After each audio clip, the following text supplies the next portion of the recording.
Coming up today on Locked On at Texas Tech, portal visitors on campus for Grant McCasland and the Red Raider men's basketball program over the weekend as they're looking to fend off some stiff competition, and what portal visitors could be here on campus next. We're into it next on Locked On Texas Tech.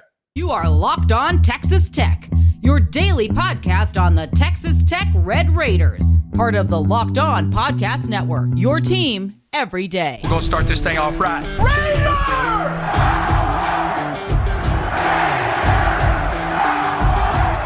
Everything runs through Lubbock. Great to be with you again on Locked On Texas Tech on the Locked On Podcast Network, your team every day, always free and available on YouTube or anywhere you get podcasts. And today's episode brought to you by Monopoly Go, the mobile hit twist on classic Monopoly. Join your friends today and let the domination begin by downloading Monopoly Go for free in the App Store or on Google Play. With the only Chris Level, I'm Casey Cowan. Chris, great to be back with you. Kicking off another week, and to do so, we must look back to what was a busy weekend. We'll get to a couple of things on a football front, but we'll dive into a basketball portal conversation to begin the program today as Grant McCasland and the Red Raider men's basketball program playing host to a couple of visitors over the weekend, some of which have already subsequently made a commitment elsewhere. That would be Andrew Carr, a Wake Forest transfer who, after his Texas Tech visit, visited Lexington, Kentucky, visited Villanova, and then about 5 minutes after the Villanova visit concluded, he decided he was going to become a Wildcat. But you also had a Minnesota transfer in the form of Elijah Hawkins, a guard on campus, who I believe, correct me if I'm wrong, Kentucky is also in the picture for the services of. So it is Texas Tech versus some of the best that college basketball has to offer as you were trying to assemble a roster here. And as we say often, these portal waters continue to churn fast and furiously. So depending upon when you're even watching or listening to this conversation, there may be things continuing to evolve or happen in various directions. It is the off season technically, but nowadays I guess there is no off season as we're in the portal and or free agency period of college basketball. Yeah. Yeah, it is. It changes quickly. You've had coaches out on the road, seeing kids, seeing families, trying to – these are different kinds of recruiting visits is what they are. And I think Andrew Carr, he was here late last week, and I think this is one of the first times that maybe the first time that Grant McCasland and staff did not secure the player that he ended up going elsewhere. But when you're dealing with Kentucky, it's a bit of a different animal.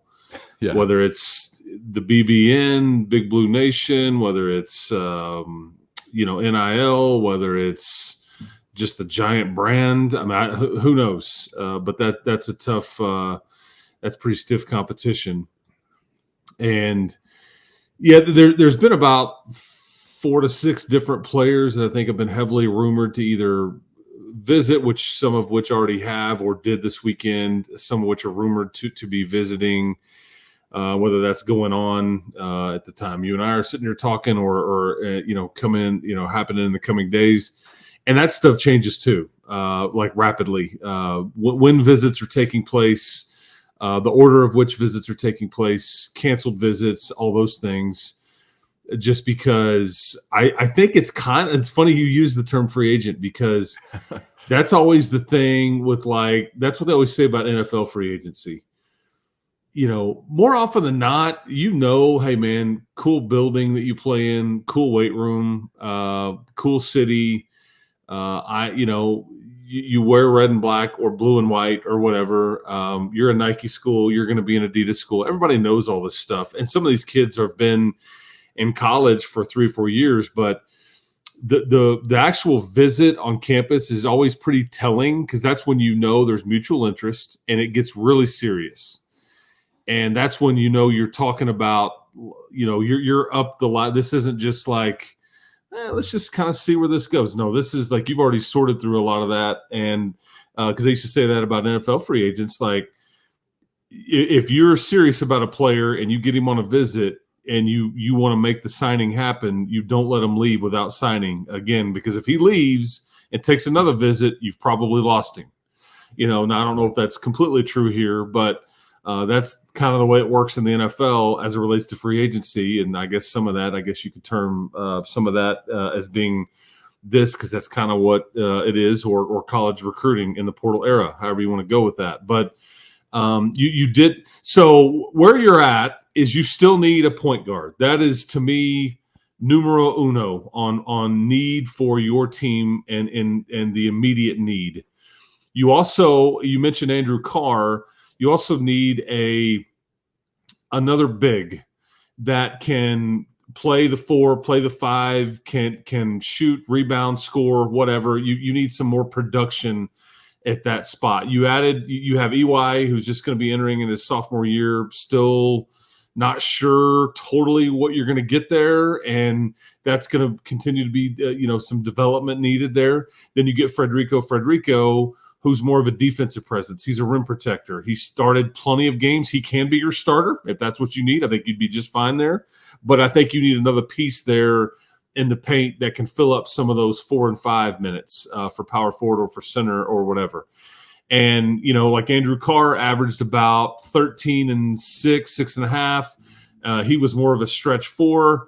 You've also got a young man that's been rumored to be visiting later this week, which is out of Utah State, named Great Obasor. Phenomenal name. Yes. We've got Frederico times 2, and then just Great, and he's just out there. It's just like but this is a kid that is also about 6'8".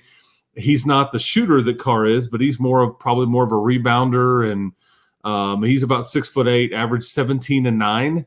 I think he had like 10 or 15 double-doubles this year for Utah State, and the Aggies were like 28 and 7.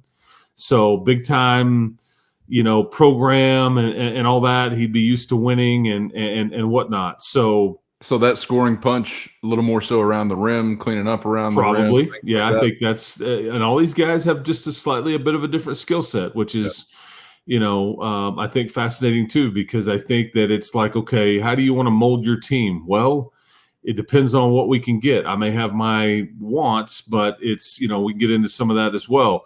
But the other big news was, Elijah Hawkins, and some background there. He is somebody that I think originally was going to come back to Minnesota, and said as much. And then whether it's like, what, I see what some of these guys are worth out there, or for whatever reason, he changes his mind. And I think that frustrated the Golden Gopher fan base. Sorry about you. But I think people like Texas Tech and Kentucky, ironically enough, and some others were like, we're glad you changed your mind. We'd like to visit. And so I think that, but he's the knock would be he's small. He's 5'11". The plus, though, which is going to outweigh his size, because you dealt with small guards last year and I thought did fairly well, is that this is one of the best passers and facilitators in college basketball, period. He averaged over 7 assists a game. He's a facilitator. He's somebody that can get D5 and Chance and Devin and Overton and a variety of people shots and put guys in really good spots and all those things. He can run a team. He can manage a team. He can lead a team, all that stuff. And he was here this weekend. And you knew that this one was, you're kind of, I don't want to say all in here, but it's pretty telling when one of your current players, Chance McMillan, on a Saturday night, it's like, hey, man, my man's on his visit here. This was out in the Twitter world. He's on his visit here. Hey, Red Raider Nation, show him some love. So it's kind of, you're putting the full court press on when you start seeing some stuff like that. But this would certainly fill your biggest need if you can get a commitment here. His visit is since concluded. I think that there's, again, rumors about a Kentucky visit later in the week. I think that Kentucky visit kind of tells you what's going to happen here. If he takes that visit, I'm guessing you're probably unlikely to get him. But maybe you hear something before that and he says, no, I've seen where I want to play ball next. And it was in Lubbock at Texas Tech. So, and then there's, who else enters the picture? And you did Kentucky, because I think Kentucky added, including Carr, they added 2 other players this weekend. Do they still have a need there? Is that something that they're still pursuing? Again, it all changes very quickly, and all that stuff. But that's kind of, there's other names involved too, so we can get into whatever you want.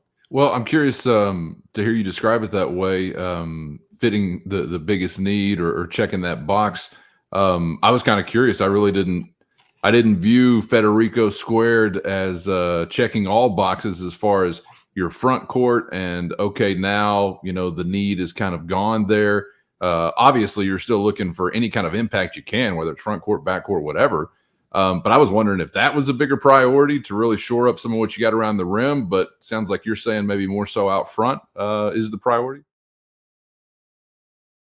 First, today's episode brought to you by Monopoly Go. And we've all been there, either as a player or a fan. It's halftime of the big game, and the scoreboard's not looking too good. You're feeling low. You're not sure you or your team are going to be able to pull out a win. And that's when you dig deep, lift your head up, and say to yourself, it's time to get back in the game and take as much of my friends' money as I possibly can. And you can do just that with the smash hit mobile game Monopoly Go. Monopoly Go lets you compete with your friends to get the most riches and the biggest empire. It's the Monopoly you love, but on your phone, anytime, with tons of new twists, including leaderboards to compare your progress to your buddies and tell them all about it whenever you're kicking their butts. You can also play on countless dynamic Monopoly boards, make your friends bankrupt by smashing their landmarks with a wrecking ball, or charge other players rent for your iconic properties. You can even work with your friends to crack open community chests and in tournaments to get extra rewards and climb the leaderboard. So get back out there, put on your game face, and download Monopoly Go today for free in the App Store or on Google Play. Sounds like you're saying maybe more so out front is the priority? Well, because the way I would say that is, if Federico were to start for you, he started close to 60 games in the ACC. And if he's your starter or he's a rotational piece, you've got some options there. You're covered. Gotcha. You don't have anything close to a point guard on your team. And that's why I think that's the biggest need. There's nobody that can run an offense, run a team, bring the ball up. I mean, you have guys that can. Don't misunderstand what I'm saying. I'm saying as a prime, I'm talking 30 minutes a night. Right. Yeah, here and there, sure, there's a variety of different options there, but that's just not who Chance is. He's better off the ball. All that three-point shooting he did is when guys set him up and he's able to get it kicked to him and then go to work. Well, who's doing the one shooting it to him or kicking it to him? Yeah. And you need some of that. So I just look at your, and I think Kevin Overton is a guard, but he's kind of a combo guard. A bigger guard. He's not necessarily somebody that can, run a team per se. But I think if you could add someone like Hawkins and Overton, I think at this point now you've ably replaced, Joe Toussaint and Pop Isaacs, and then you've still got guard skilled people around them.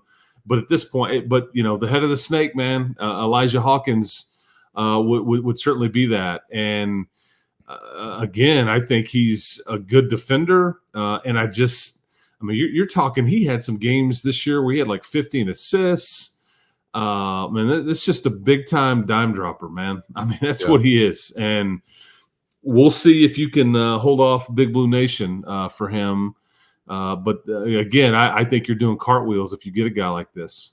Yeah, as challenging as it gets as far as a potential suitor when you're talking about one of the bluest of college basketball's blue bloods historically. We're talking a lot about facilitating scoring in and of itself, but I'm assuming that Grant McCaslin, before hosting anyone, is also looking to see a box checked as far as what you're willing to do on the defensive end of the floor. Is that misguided to assume that, or yeah? You may get somebody like he may. This may be a player. Whereas I think Joe was your best on-ball defender last year. In just a one-on-one situation, he was limited somewhat because of his size. But I think if you needed somebody to go, hey, I want you to guard him and just pester him for 30+ minutes, he could do this. I think Pop was better on defense last year, and so with Hawkins, I think he's, I don't want to say plus defender, but I think he's a good defender, and they wouldn't be talking to him otherwise. But again, you don't have the luxury of saying like, okay, he's a plus defender, plus assist guy, he's 6'4", we've got everything we've ever wanted. Oh, because at that point he'd be like Tyrese Halliburton and he'd be in the NBA, or somebody, So I think that even if you don't think that he's as good of a defender as maybe like a Toussaint, not that you don't, and maybe they do, but he's probably a lot better of running a team on the offensive end. You follow me? Yeah. So I think there's some give and take there with, again, some of these players with what you can get, who's interested in you. There's some give and take there on specific skill sets that you would ideally like.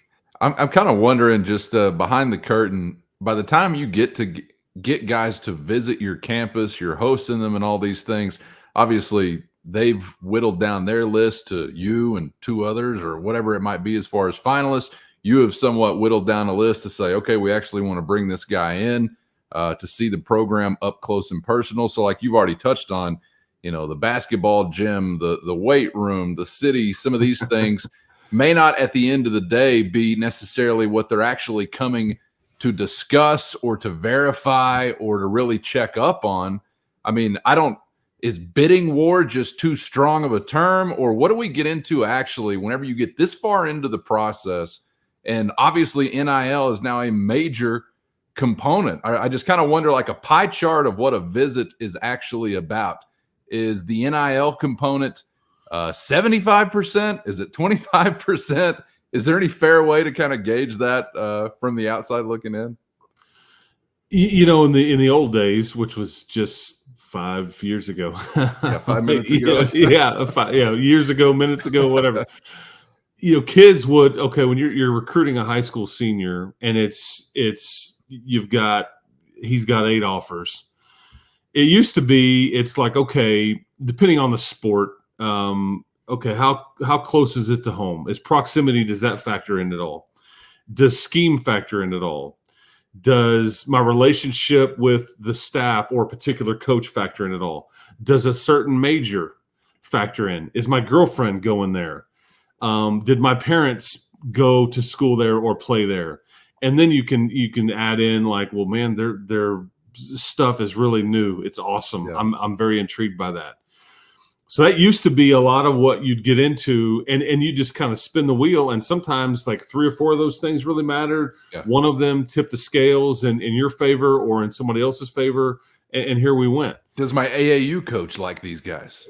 I mean, yeah, or shoe brand that shoe you wear. Handler, and that's what some kids would say, whether it be football or basketball. I want to wear that swoosh. I want to wear that 3 stripes. I want to wear the Under Armour. Whatever. That's a real thing. It's not for everybody, but for some kids, it kind of you could add that on the list there.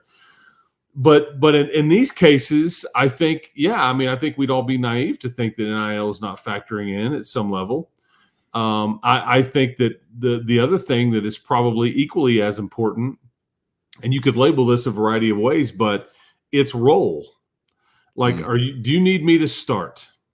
Not that you're promising me anything, but I see a void on your roster. So if I come here, I'm not going to platoon with somebody. I'm going to be the starting point guard per se. And then, then how will I be utilized? Is this an up-tempo? Is this, can I showcase my skills? Are you going to allow me to do what I like to do, what I'm good at? Are you going to try to change me? I mean, what's my familiarity with you as a coach or staff?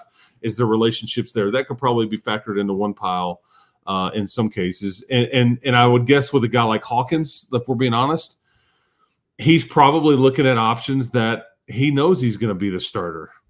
So that may not necessarily weigh in as much, because he's like, okay, well, these schools are given, and if it's not, I've eliminated them. I would certainly think that at Texas Tech, that role would be being made available to him. Not that you're, sure, Grant or any coach is not going to go, we're promising you this. You're going to get this many shots a game, this many minutes a game. You don't really do that. But kids aren't stupid, and they all have agents now and the representation, and they can look at a roster and go, just like what we've said, not really a point guard. They have a void here. You could play 30-plus minutes. There's not a lot of competition for minutes there, so you're going to be able to do your thing in front of 15,000. But he could do that in front of 19,000 in Lexington. If an offer is still available, and if he takes that visit and they still want him, and then whoever else enters the equation here. That's taken some getting used to still to me, when you'll see tweets, out in front of everyone, and it's like so-and-so's agent has said that he's committed here. And it used to be like cloak and dagger. You don't say the word agent even at the threat of death or something like that. And now it's just out there. It's just one of those other new things to kind of get accustomed to. It goes back to the free agency part of it, because ESPN, they didn't used to report it this way, but like your Adrian Wojnarowski, the Woj bombs and Adam Schefter and all that stuff, they will now release details, and it's almost like they came to an agreement, and it's like, hey, so-and-so at this agency tells me that this client has signed this fat new contract, or this client has just been traded, or whatever. But you're seeing a lot of that spilled out into the college space too, with like, the national recruiting services, whether it be Rivals or the others, they say, according to his agent, and they'll list the name, and it's like, this is where he's visiting, or this is what it's down to, or that he's entered the portal or whatever. And so it's pretty. I was going to say, some of these agency names are cracking me up too. I see like Young Money, Young Moolah, Blood and Diamonds Agency or whatever. And I don't know how long that kind of thing is going to last. But for now, we've got new agencies, so chances to come up with new names, and that's some of the direction that we've seen. You mentioned Obasor. Any other names to get familiar with that could be looming for potential visits? Too early to tell. What do you think there? Based on some of the rumored targets, I think that you want a point guard. I think you want another big again, and these are primary roles. These are we need people that we can get that can come in and like really like play. This isn't like, hey man, maybe they fill out a rotation, maybe it's a development. No, this is like 1 and 2 on no, we need like starter types, or we need like pieces that are going to be immediately off the bench types that we're counting on to be part of our rotation. But you kind of get a feel that they want another wing player. And so Trezarian White, Javon Buchanan, these are two names that have been mentioned. One is from UNC Wilmington. The other is from, I think it's Indiana Wesleyan. At the NII level, both of them are like 6'7" I think it's White that is from.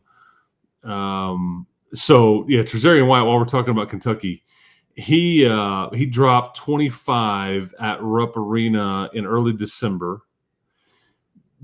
His Wilmington team beat Kentucky. I'm sure that went over well. But he's from Mansfield, Texas. And I think he's got some connections to folks on the Tech staff there, and just whether it be Grant or Buff or assistants or whatever, there's some familiarity there because of where he's from.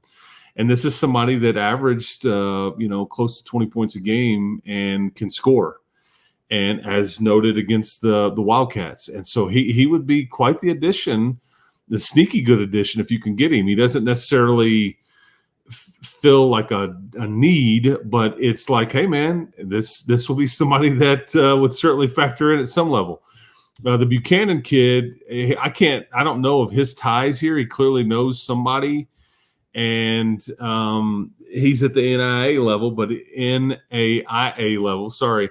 But he averaged a whole bunch of points a game too, and 6 or 7 boards or whatever it was.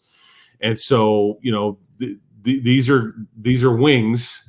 These are people that can play, the 3, maybe the like a small forward, power forward, maybe if you go small, some various things for you, maybe even shooting guard type thing. So I think that's kind of where their third maybe wish list would be. Okay.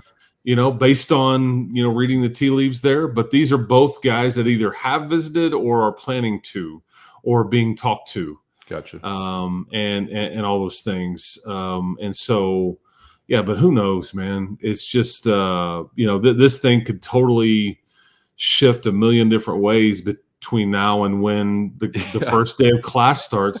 But why you're seeing so much activity now, and I think it's important for us to note some of this timetable now, is that some of these guys have just gotten into the portal, and so business is picked up for them. And then you could tell the folks that still have needs out there because they're just hopping on. Kentucky and Texas Tech happen to be two of those. But I think more often than not, these players really want to make decisions and get to where they're going to be by the end of May. So they can be on campus in early June, and away we go. And I can give myself the best chance to learn, get adjusted, all that stuff. And so that's why I think there's a lot of, not that that's, as we saw last year, not that that's always the way it goes, because sometimes guys come in, he won't be here till the second portion of the summer session or whatever. But that's why I think you're seeing a lot of visits, activity, and all those things. And you'll continue to see that in the next week or so as guys try to get these visits, get to the decision so they can be where they're going to be at the end of May. Yeah, you never know what's coming up around the bend. So make sure you're subscribed to Locked On Texas Tech on YouTube or anywhere you get podcasts so you miss nothing that could develop this week. I feel like could be one of those guys in the crow's nest on the Titanic. You're just kind of dozing off, and all of a sudden it's like, power forward, right ahead. Send word down. We got to get turning in this man's direction. So you never know what's coming up. Before we get out of here today, Chris, let's talk about what's coming up as far as some professional opportunity for a few former Red Raider football players. First, today's episode brought to you by FanDuel Sportsbook, and it's playoff time in the NBA and NHL. Baseball's in full swing, and FanDuel is your place to bet on every game. Right now, new customers get $150 in bonus bets guaranteed. That's $150, win or lose. And you can bet on everything from slap shots to home runs, slam dunks, and all in between, all on an app that's safe, secure, and easy to use. So what's the holdup? Get in the mix now on all the action by visiting FanDuel.com/lockedon and make your first bet an automatic win with FanDuel, America's #1 sportsbook. Today's episode brought to you by Gametime. Never sweat buying tickets to your favorite events again with Gametime. It's always a breeze using the Gametime app where you're going to find the best last-minute deals. And I love being able to scout out a view from any seat before pulling the trigger. And of course, it's always at the lowest price. Guaranteed. Gametime has deals on tickets right up to the start of the event and even an hour after it begins, which means you can finish off that last beer at the tailgate at your own pace, because Gametime is the place to find last-minute seats to any event. They give you the fastest and easiest way to buy tickets, but not just fast and easy, also secure and simple to use. So right now, download the Gametime app and create an account and use the promo code LOCKEDONCollege for $20 off your first purchase. Terms apply. Again, create an account and redeem our promo code LOCKEDONCollege for $20 off. Download the Gametime app today for last-minute tickets at the lowest price, guaranteed. Of course, big congrats to Dadrion Taylor-Demerson, Miles Cole, who heard their names called within the NFL draft. Rabbit headed to Arizona. Cole be headed to Jacksonville, but was also curious to pick your brain, Chris, and would love to hear from those out there in the YouTube comments as to who your selection might be among those undrafted free agents who have got some opportunity at their feet. Who's got some staying power, you think? And as we're having this conversation here today, I believe there are 6 on the list. Let me put these on the screen here for those who are watching on YouTube, and I'll run them down if you're listening via podcast. But Austin McNamara signing an undrafted free agent deal with the Cincinnati Bengals. Xavier White, same thing with the Indianapolis Colts. Rashad Williams with the Miami Dolphins. Tyler Owens with the Washington Commanders. Baylor Cupp with the Kansas City Chiefs. And Cole Spencer with the Tennessee Titans. Anybody standing out to you that you really feel like, okay, this guy is maybe my pick off of this list as far as some sticking power? Yeah, well, there's 2 that stand out way above the others. And this is all, some of these guys will make it. I mean, undrafted free agents make teams all the time, and there's practice squad and all those things. You just don't know. Injuries dictate that. You don't know what the setup is with these various teams as far as depth at the positions and all those things. But injuries dictate so much of this. But Yeah, I mean, I think Tyler Owens, again, if he can stay healthy, because he's got so much that you can't teach, which is speed and size. His hamstrings or his hips and hip flexors and things like that just need to cooperate. If he can stay healthy, I think he adds a ton of potential special teams depth. I mean, as a Cowboy fan, I'm like, man, you could end up seeing him running down covering kickoffs more than once, this next season. And that's not really – you don't have to squint too far to be able to see that as a possibility. But the one that I'm going to tell you that I think is fascinating here, because Austin McNamara, as an undrafted free agent, he got to pick his spot, right? He gets to go, say, this situation makes sense. You ever heard the name of Brad Robbins? I'm not familiar with Brad. Yeah, I wasn't either, but I am now. But that's whose job Austin McNamara is going to try to go take. And Brad Robbins was a 6th-round pick for the Bengals last year out of the University of Michigan. Didn't have the greatest season, averaged about 43, 44 yards a punt. So this is Austin McNamara basically putting Brad Robbins in the crosshairs, because Austin McNamara, I don't know how much interest he had. Did he have 2 teams to pick from, 8 teams to pick from, 15 teams to pick from, whatever, but he gets to decide that. Like, yeah, I mean, what are you offering? Well, they're offering here, but ultimately you want to go to where you can succeed. So to me, it tells me he felt like, I'm ready to go into battle and compete with a guy named Brad Robbins. I'm going to take his job. You're only keeping one punter. That's how it works. Yeah. There's 32 of these jobs. You don't keep punters on the practice squad. So he has put Brad Robbins in the crosshairs, and he is going to go to the – and I think that he probably beats him out, if he stays healthy and has some level of consistency, because the upside is absolutely there. The athleticism is there. We've seen it.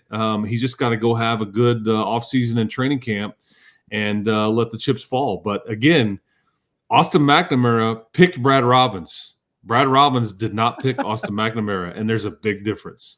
That's right. Yeah, I think McNamara would be a great selection, and maybe the most popular selection among those, whether it's in Cincinnati or elsewhere, to find an opportunity to take a job and keep a job in the National Football League. But just because, I'm sentimental first off for this guy, local boy made good, but also the fact that Xavier White at just about every turn has seemingly been slept on. And I mean, even going from like year to year to year at Texas Tech, it's like, White's back. Like, okay, maybe he'll factor in. And then all of a sudden the ball touches his hands and he's making a play. Again, whether or not it'll be with the Colts, I don't know, but I'm certainly going to be paying close attention to Xavier White. What award did refresh my memory here? They gave him like the most improved on offensive player. Yeah. Yeah, there you go. Easily the offensive skill player last year, other than Taj Brooks, that broke the most tackles as far as wide receivers and pass catchers went. I think where Xavier White really put himself on the map is he ran one of the fastest, if not the fastest, combine 40 time at the Big 12 Pro Day. I think that makes him some headlines. And so teams are always going to take a chance when you're fast. We'll teach you the rest. We can't teach you this, and right. X is a guy that has always overachieved. He's still doing it. I would not doubt him at all. He's also got some special teams aspects, which you have to have at this level. If you're a fringe guy in the NFL, you better be able to do a variety of things, cover and return and all the stuff. And have some versatility as a wideout, inside, outside, all that kind of stuff. And he certainly brings a lot of that to the table. He's returned, he had various roles in the return game here and all that. But I think his 40 time is really what kind of set him apart, and probably why Indianapolis was like, yeah, let's do this.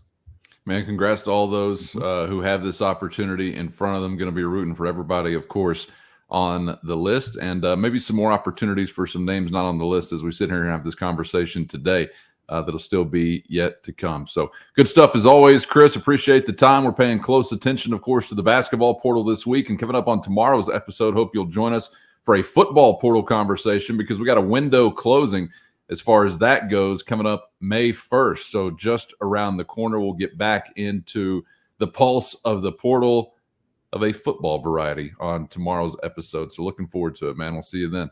Sounds good, man. Looking forward to it. Have a good Monday out there, people.